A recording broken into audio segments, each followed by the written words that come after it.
Waalaikumsalam. Halo Mel. Halo Ibu. Boleh silakan masuk. Kasih Bu. Nah, boleh duduk di sebelah situ ya Mel. Boleh, terima kasih Bu.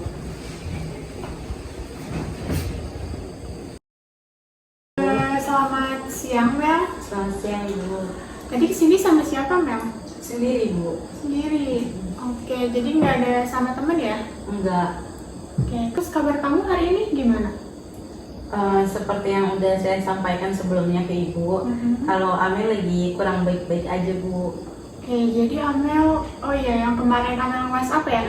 Merasa tidak baik-baik saja. Emang udah berapa lama merasa tidak baik-baik sajanya? Kurang lebih 1 minggu ini Bu. Oke, kurang lebih 1 minggu ini ya Amel merasa tidak baik-baik saja. Nah, karena Amel merasa tidak baik-baik saja, makanya Amel datang sini untuk melakukan konseling individu ya? Betul Bu. Tapi sebelumnya, pernah nggak Amel melakukan konseling individu itu? Sebelumnya Amel belum pernah melakukan konseling individu. Oke, jadi ini baru pertama kali kamu melakukan konseling individu ya? Iya. Jadi udah tahu atau belum tahu nih apa itu tentang konseling individu? Belum tahu sih kalau untuk pengertian konseling individu itu sendiri. Oke, jadi belum tahu. Nah, Mel, karena kita mau konseling individu, agar lebih enak nih konselingnya juga dan Amel juga bisa lebih terbuka, aku kasih tahu dulu ya apa itu tentang konseling individu. Nah, konseling individu ini merupakan salah satu program dari bimbingan dan konseling Mel. Nah, program konseling individu ini biasanya kita kasih untuk mereka yang biasanya memiliki masalah dan membutuhkan layanan bantuan. Nah, bantuan tersebut akan diberikan secara langsung, biasanya tatap muka. Nah, itu dilakukannya oleh satu orang konselor dan tentu saja konselingnya. Nah, konselingnya ini adalah orang yang membutuhkan bantuannya itu, yaitu Amel di sini. Nah, jadi dalam proses konseling individu itu kita sebagai seorang konselor akan berusaha untuk membantu Amel yang mana di sini posisinya sebagai konseling untuk menemukan jalan keluarnya dari masalah yang sedang Amel hadapi. Kayak gitu Mel. Baik Bu. Jadi intinya tentang proses pemberian bantuan dari konselor kepada konseling. Nah, dalam melakukan konseling individu itu kita ada beberapa asas. Salah satunya ada asas keterbukaan. Jadi, ketika kita melakukan konseling individu itu, Amel bebas mengungkapkan apa saja yang Amel rasakan, apa saja yang Amel sedang pikirkan, apalagi yang sekarang Amel pikir merasa tidak baik-baik saja. Nah, silahkan jelaskan. Kenapa sih Amel bisa merasa seperti itu?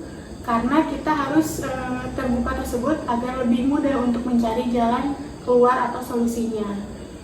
Nah, selain itu, jangan khawatir juga, semua yang Amel ceritakan tersebut akan kita jaga dengan baik karena adanya asas kerahasiaan di bimbingan konseling di konseling individu ini.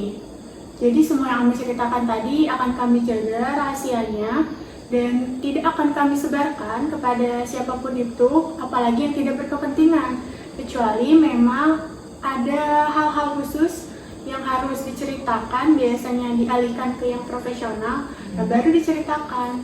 Tapi itu juga atas izin Amel sendiri. Kalau misalkan Amel tidak mengizinkan, berarti kita jaga rahasia tersebut. Kayak gitu Mel. Gimana? Berarti cerita Amel nggak bakal diketahui siapa-siapa ya Bu, kecuali Amel mengizinkan. Iya, seperti itu. Jadi semua yang Amel ceritakan di sini akan kami jaga, akan kami rahasiakan. Kayak gitu. Iya, paham Bu. Oke, jadi dari penjelasan tadi kamu udah tahu nih ya tentang konseling individu itu sendiri. Oke, gimana nih? Udah siap belum untuk konseling individu? Siap Bu. Oke, jadi kalau misalkan Amel udah siap, kita mulai aja. Nah, tadi dari yang udah Amel sebutin di awal, Amel merasa akhir-akhir ini tuh sedang tidak baik-baik saja kan? Nah, kira-kira kenapa nih Amel merasa tidak baik-baik saja? Di situ kayak saya tuh suka cemas gitu Bu. Saya suka cemas ketika saya ngelihat teman-teman saya berkegiatan, beraktivitas gitu, baik itu teman di lingkungan saya, apalagi di media sosial gitu Bu. Jadi kayak ngeliat kayaknya si itu banyak banget deh aktivitasnya, tapi kok saya gini-gini aja gitu. Makanya itu yang membuat saya lagi kurang baik-baik aja sekarang. Oke, jadi kamu merasa tidak baik-baik saja karena kamu sering melihat teman-teman kamu gitu ya, yang banyak aktivitasnya, baik itu di kehidupan secara langsung ataupun di media sosial. Nah, udah seminggu ini atau sebelumnya juga udah sering tuh kayak gitu? Lumayan sering sih Bu, tapi cemasnya itu minggu-minggu ini gitu. Jadi kejadiannya sudah sering, cuman kamu menyadarinya itu baru beberapa hari atau minggu ini ya. Nah, kalau misalkan kayak gitu, kalau dari istilah sekarang kayaknya itu sudah termasuk ke FOMO, Mel. Kamu tahu nggak FOMO? Apa itu Bu FOMO? Nah, FOMO ini merupakan fear of missing out, salah satu kondisi di mana kamu ini merasa cemas ataupun khawatir karena kamu merasa kamu melewatkan ataupun merasa tertinggal dari berbagai kegiatan, event ataupun tren kalau di media sosial, dan juga hal-hal lain yang sering terjadi tuh di sekitaran kamu. Jadi si FOMO ini tuh artinya kamu merasa tertinggal gitu dari orang lain, entah itu di kehidupan nyata kamu ataupun di media sosial, dan itu membuat kamu cemas atau khawatir karena kamu merasa tertinggal tersebut, Mel. Tapi kan Bu, bagus kan bukannya kalau misalkan saya pengen berkegiatan juga kayak orang lain, atau saya pengen ngikutin tren kayak orang lain gitu. Satu sisi memang bagus, Mel, kamu merasa termotivasi kan karena melihat teman-teman kamu yang aktif berkegiatan gitu kan. Tapi kalau misalkan ternyata cemas tersebut berlebihan dan bukannya kamu malah produktif, malah kamu cemas aja nih seringnya, itu akan menurunkan produktivitas kamu. Bukannya jadi kamu malah lebih bersemangat dan juga lebih banyak kegiatan kayak mereka, kamu malah sering khawatir biasanya FOMO ini. Nah, sekarang aku tanya dulu nih ke kamu, dibandingkan dengan kamu melakukan kegiatan yang sama dengan teman-teman kamu lebih banyak melakukan kegiatan ataupun merasa cemasnya aja nih karena takut ketinggalan itu? Lebih sering mikir cemasnya aja sih Bu. Cemasnya aja dari karena melihat mereka Iya, itu. karena melihat teman-teman dan teman-teman di media sosial ataupun teman-teman di lingkungan saya gitu. Jadi saya lebih ke kok aku kayaknya ketinggalan gitu sama mereka gitu.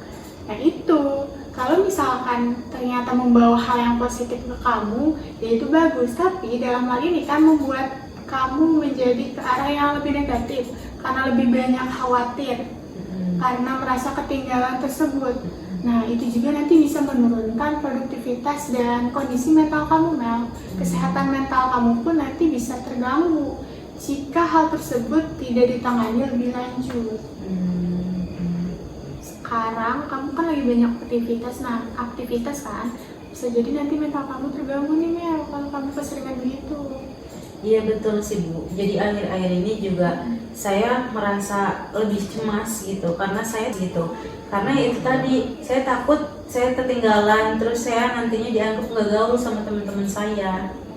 Nah, saya memahami betapa sulitnya hal tersebut gitu ya. Untuk lebih lanjutnya nih, gimana kalau kita konseling individunya ini dengan melakukan pendekatan RIBT? RIBT itu apa Bu? RIBT ini merupakan pendekatan di konseling yang mana artinya itu rasional emotif behavior therapy. Nah, si RIBT ini berfokus pada pemahaman bahwa perasaan kita dipengaruhi oleh pemikiran. Jadi, kita akan melakukan konseling individu dengan teknik ataupun pendekatan RIBT ini. Di pendekatan RIBT ini ada 3 tahap, Mel. Yang pertama A, yang kedua B, dan yang ketiga C. Nah, kalau A ini merupakan peristiwanya apa sih peristiwa yang membuat kamu merasa demikian atau dalam hal ini merasa FOMO? Nah, yang kedua adalah B, ataupun keyakinan. Jadi keyakinan ataupun pikiran apa yang membuat kamu merasa FOMO? Dan yang terakhir adalah C, atau konsekuensi. Nah, tindakan ataupun pikiran apa yang muncul akibat perasaan kamu ataupun peristiwa yang dialami tersebut. Kayak gitu, Mel. Baik. Nah, kita langsung aja nih ya. Kalau misalkan dari tahap tersebut, berarti yang A dulu nih kita. Dari A ini, peristiwa apa yang membuat kamu merasa FOMO? Jadi atau awalnya tuh kamu FOMO ini karena apa sebenarnya? Merasa cemas atau khawatir itu?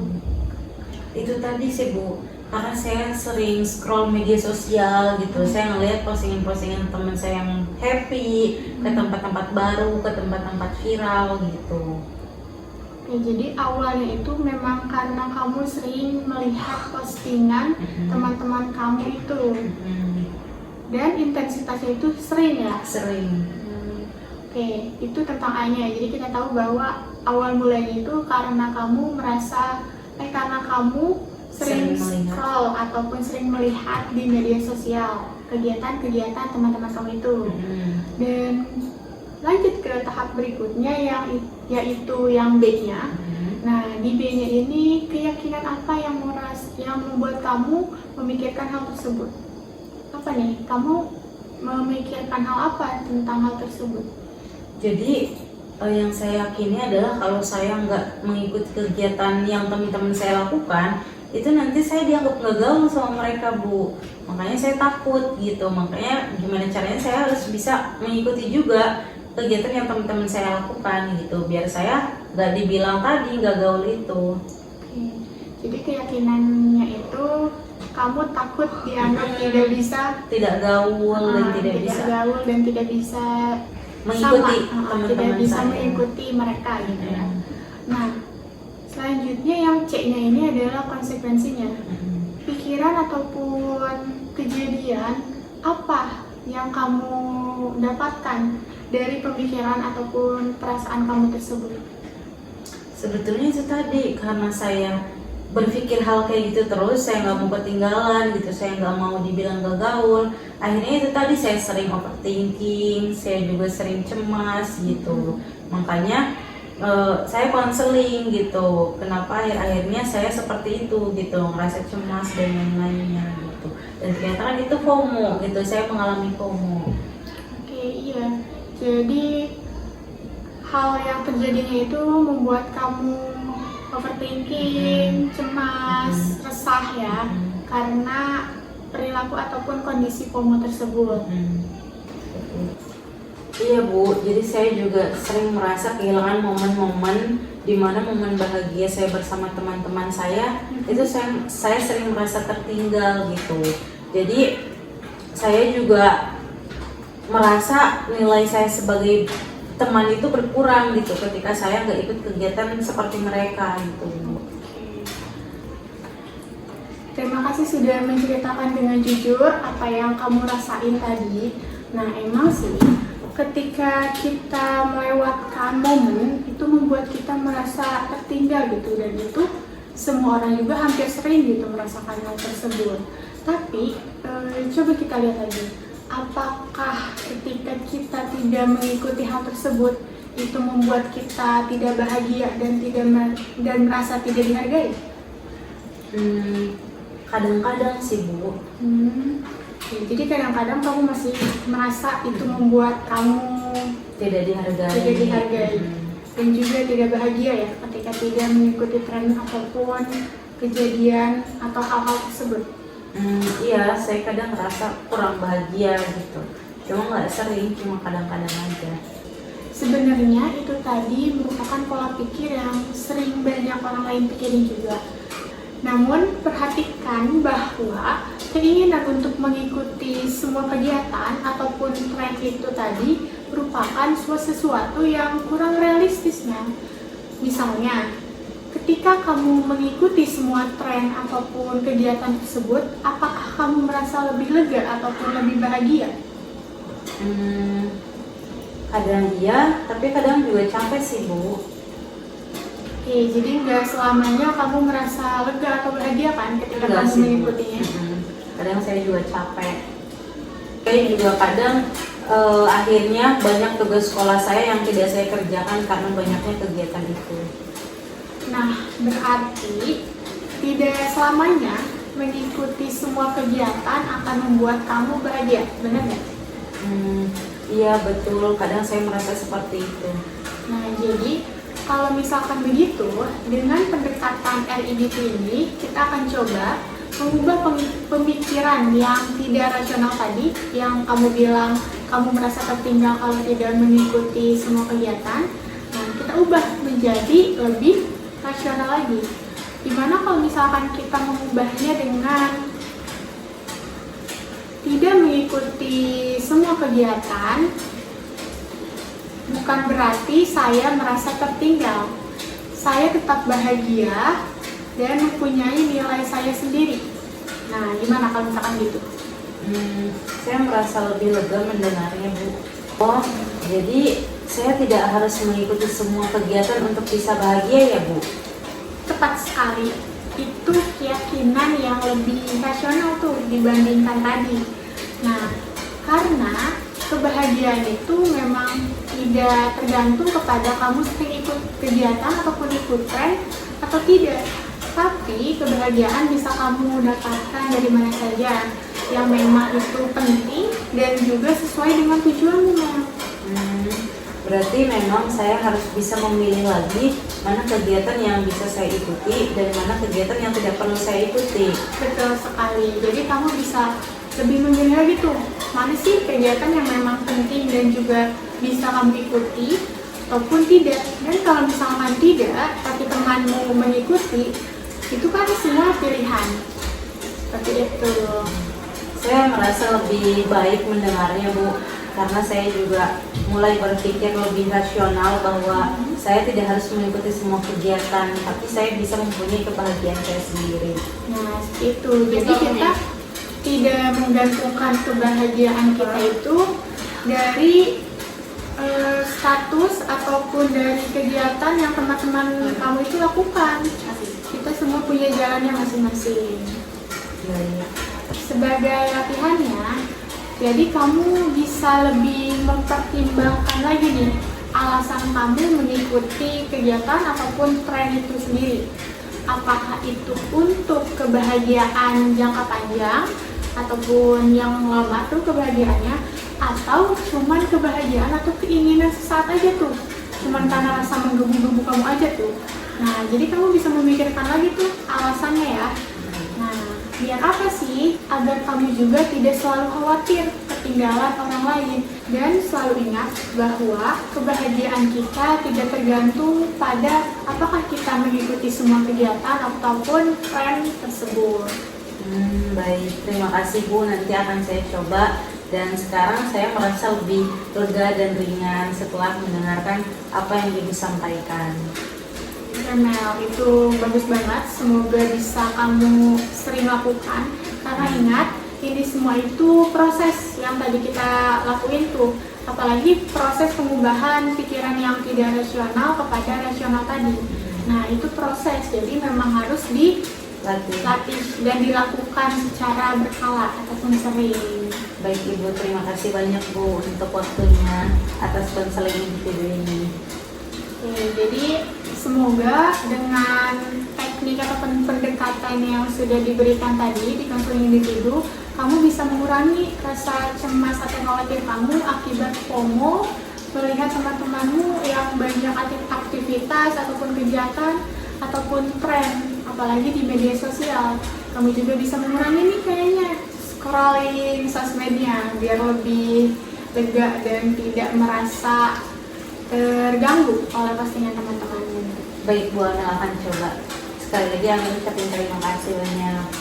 Oke Mel, sama-sama, semoga membantu ya. Iya Bu. Oke Mel, karena waktunya udah selesai juga, sesi konselingnya juga alhamdulillah sudah selesai ya. Iya. Nah, semoga bisa membantu. Tapi kalau misalkan kamu merasa ada yang perlu dibicarakan lagi, silakan kamu datang lagi. Bisa mengabari lewat telepon dulu ataupun bisa langsung ke ruang BK. Semoga sehat selalu ya Mel, semoga juga kamu semangat terus belajarnya ya. Amin ya Bu. Oke. Amel pamit pulang ya Bu. Oke Mel, siap. Assalamualaikum. Waalaikumsalam.